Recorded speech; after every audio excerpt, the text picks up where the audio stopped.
Oke, udah lama ya gue nggak upload ya. Berapa lama ya? Udah lebih dari dua tahun kali ya.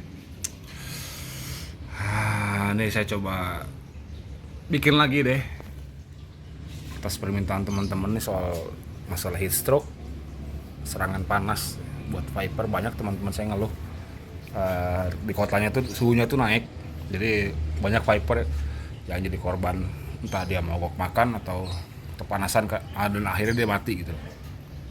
Jadi rambut gua kayak cinta gue kayak begini, itulah. Sebenarnya panas ini jadi satu masalah sih, masalah banget lah.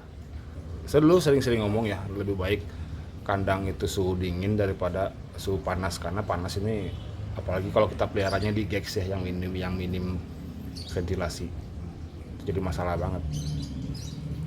Kalau kandang kalian ventilasinya bagus, it's okay gitu. Tapi kalau kandang kalian ya ventilasinya minim kayak gex, cuma di atas doang, si udara tuh ya kejebak gitu, nggak bisa ngalir. Saya coba mensiasati lah gimana caranya nurunin suhu, sebisa mungkin nurunin suhu lah seenggaknya gitu. Walaupun ya, cara ini terkadang bikin humidity itu naik, kelembaban tuh naik di kandang. Coba aja. Iya, kalau kalian pakai gex misalnya, gex itu kan mekanisme ventilasinya kan in and outnya itu dari atas doang kan ya, jadi udara masuk sama keluar itu satu jalur gitu loh. Jadi ketika suhu naik, kita tahu kan kalau udara tuh datangnya itu, apalagi kalau dalam ruangan ya, datangnya tuh dari depan samping gitu loh ya. Nah terus kalau in and out ini nggak berfungsi, otomatis udara si suhu dalam kandang tuh kejebak di dalam. Nah, karena mungkin ya ruangannya minim ventilasi dan juga suhu di luar lagi panas, akhirnya si dalam kandang ini jadi makin panas. Kalau saya mensiasati gex ini kayak gimana? Kalau saya sih punya beberapa cara ya. Yang pertama itu kita bisa genangin airnya ya, segini aja. Genangin segitu. Air itu dipercaya bisa menurunkan suhu. Walaupun ketika panas itu kelembaban pasti naik banget. Tapi seenggaknya itu ngebantu buat nurunin suhu gitu loh. Atau kita juga bisa pakai sphagnum moss atau sphagnum moss yang basah, atau juga bisa pakai apa ya, kayak kerikil apa sih, pasir malang gitu, tapi yang udah dibasahin gitu. Itu ngebantu juga buat nurunin suhu. Cuman ya kekurangannya kalau siang itu pasti humid naik ya, kelembaban tuh pasti naik. Atau kita switch kandang yang tadinya pakai gex segini, kita bisa pakai box begini, kontainer begini. Ini kan bisa dibolongin banyak tuh, jadi ventilasi in and out itu jalan lah gitu seenggaknya. Terus juga kalau masih tetap panas, bisa juga kita tambahin air di sini atau pakai sphagnum moss gitu loh. Tetap kita pakai tangkringan gitu. Ini pernah saya praktekkan di daerah Jakarta sama Jawa Timur, itu terbukti suhunya turun tapi humid naik. Walaupun di daerah-daerah yang panasnya ekstrim, itu sih airnya itu cepat nguap, cepat habis ya. Tapi seenggaknya kita kan juga kalau misalnya siang itu kerja, paginya kita kasih air, walaupun pas kita pulang kerja itu udah malam, itu si airnya udah habis kan, bisa kita tambah lagi gitu loh. Nah yang kedua, posisi gex dibalik. Kalau si angin dia masuk dari depan, otomatis dia bakal masuk ke sini dan keluar juga di sini gitu loh.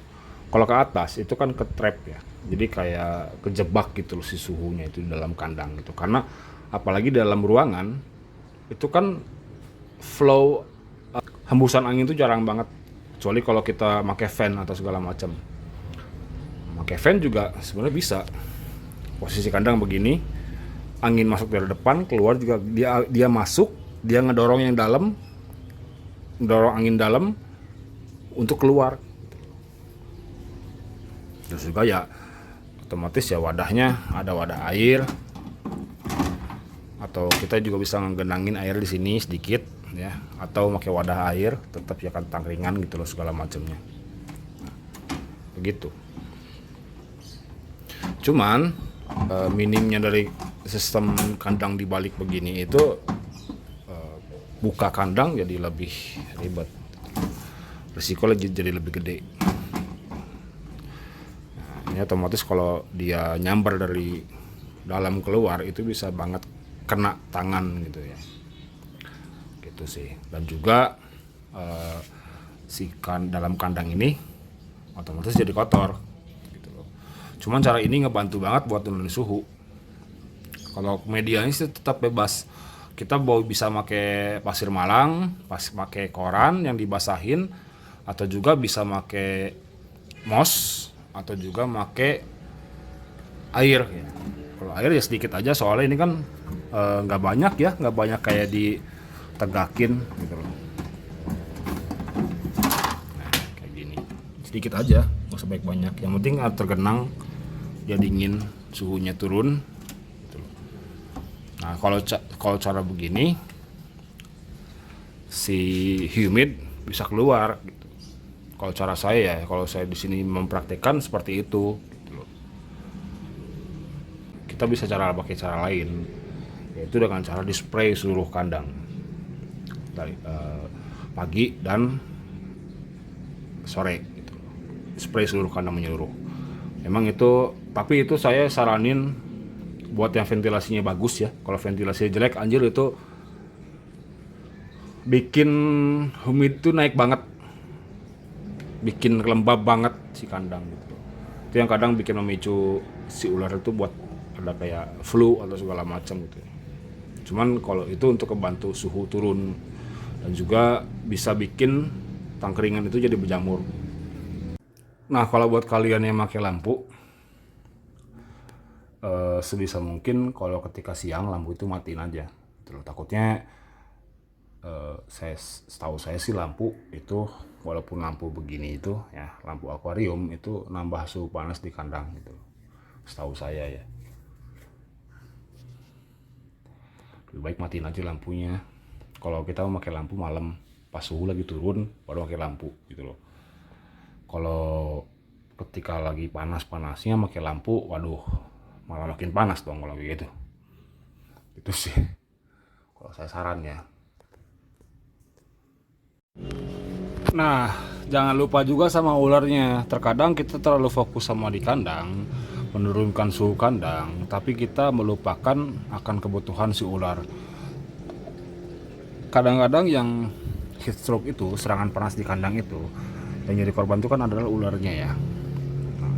Karena kita fokus ngedinginin suhu kandang, tapi kita lupa akan kebutuhan si ular itu dengan ya, minum tersebut gitu loh.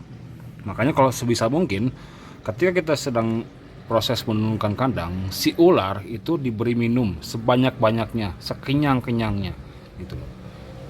Gak peduli kata orang, air terlalu banyak air bisa bikin flu atau segala macam, itu mah urusan mereka. Kalau kalian mau dengerin omongan mereka, ya udah tutup akun ini, video ini, dengan kata mereka.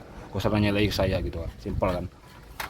Nah, ya itu caranya ya, display seluruh kandang. Kalau kalian memang nggak punya waktu untuk ngerendam ya setiap siang atau setiap sore, atau ya mungkin sehari sekali lah ya kalau lagi panas-panasnya, kalian bisa spray di kandang gitu loh.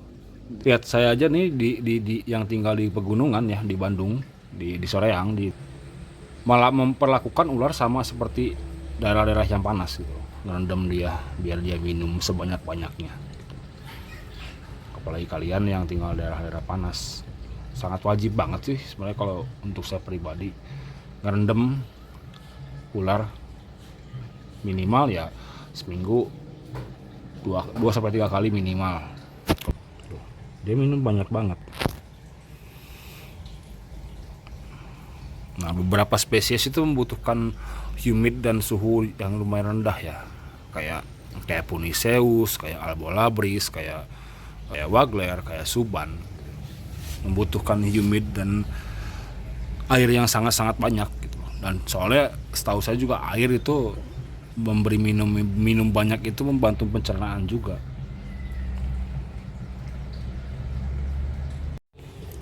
Nah, gimana caranya spray dalam kandang?